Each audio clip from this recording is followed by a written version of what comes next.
was a day.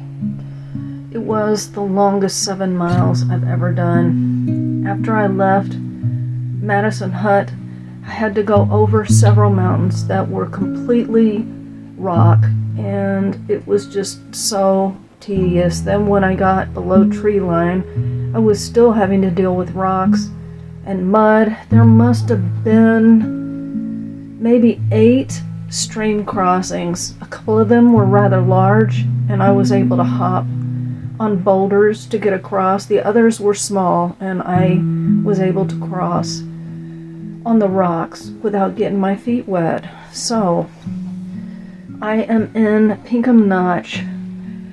I am in Joe Dodge Lodge, and it is a rather expensive stay, but my only other alternative was to get a shuttle into Gorham.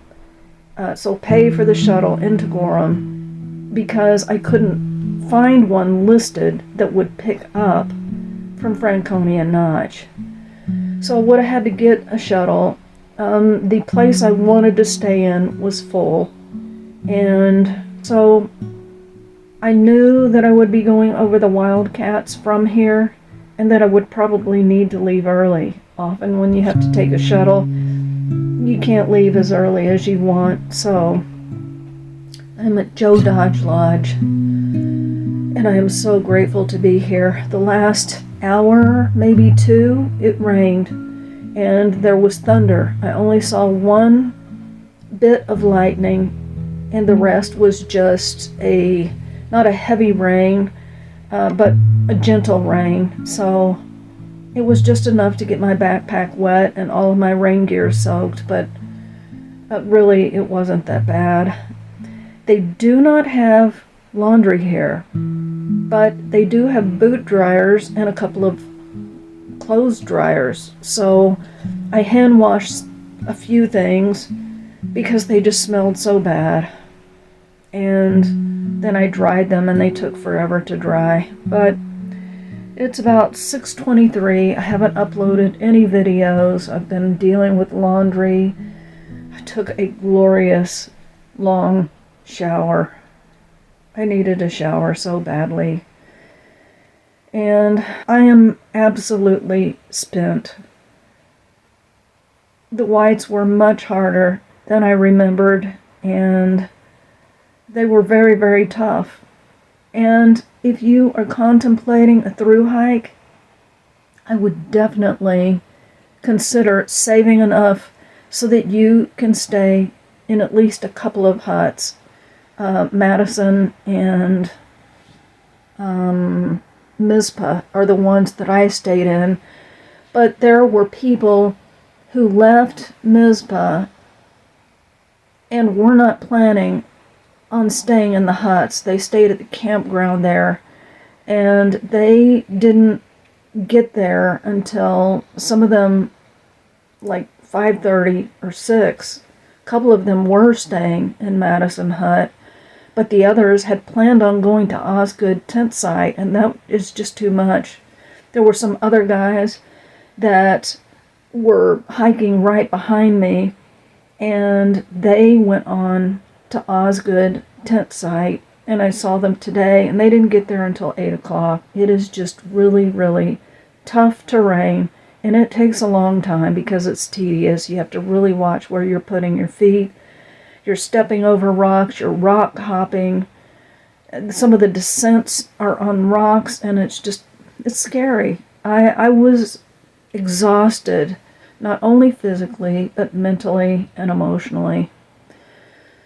So it should take me 2 to 3 days to get to the Wildcats and get to Gorham, where I will stay, and I might take a zero. I am just exhausted. I know some people did get a shuttle and go into Gorham, and they're taking a zero before they do the Wildcats, but from here on through southern Maine, it's going to be really, really challenging. So I'm still hanging in there, and gotta be honest that I've wanted to quit several times, but I'm still here, and I'm still going, and I so appreciate all of your kind words and your encouragement and all of your prayers.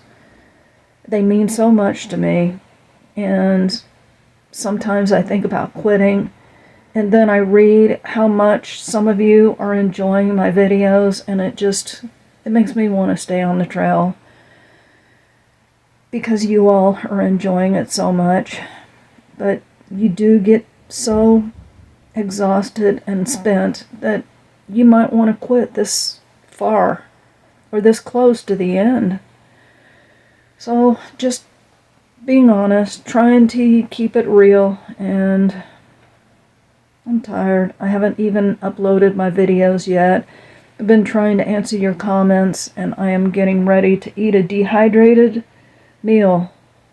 They've got a cafeteria here. The breakfast came with a room.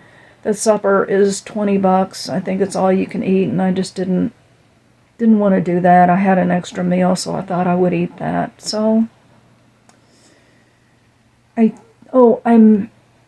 there were some people that left the hut right after me. They were section hikers. And when I got here, I saw one of the people that was one of the two. And she told me that the guy she was hiking with fell and hit his head and had to hike out of there. It bled a lot.